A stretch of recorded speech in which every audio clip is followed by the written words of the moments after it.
Hello guys, and welcome to the third pillar of HAVOC. This one's a little bit out of left field for some people. For those that know this guy, you'll know why I picked him. For those that don't, let me introduce you to Coach Jack McVicker. Now Jack, I met when I moved to the United States with my wife. So she was doing a study course out there at a university in a tiny little place called Champaign-Urbana. It's a university town, doesn't have a big population.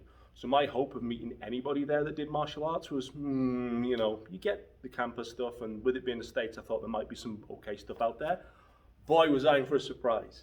Jack is one of those quiet men that just does his stuff, does it well, doesn't brag about himself, doesn't big himself up too much. And if anyone deserves to, he really does. Quite possibly one of the finest practitioners of Brazilian Jiu Jitsu that you'll actually find. He's a tremendous coach, very patient, okay? Never seen him lose his temper, never seen him lose his rag, knows exactly how to get the best out of people. Now, when I first started training with Jack, it was in the old PFS days and things, so he was a regional director under Paul Vunak. But Jack was his own man, he always was.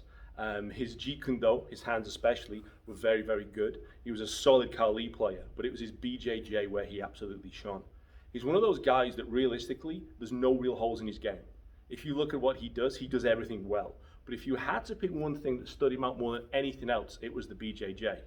In the hands, I could hold my own, survive a little bit. Against the sticks, again, I'd lose, but I'd hold my own. The BJJ, it was men and boys. I would get massacred. And even to this day, Jack is still one of those guys that will probably tie you in knots and force feed you your own head, if he chose to do so. But he doesn't, because he's a nice guy.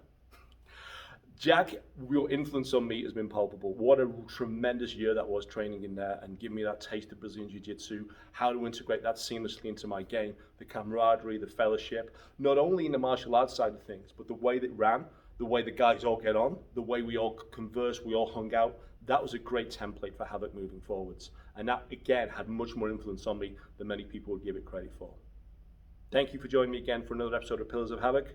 I'll see you on the next one.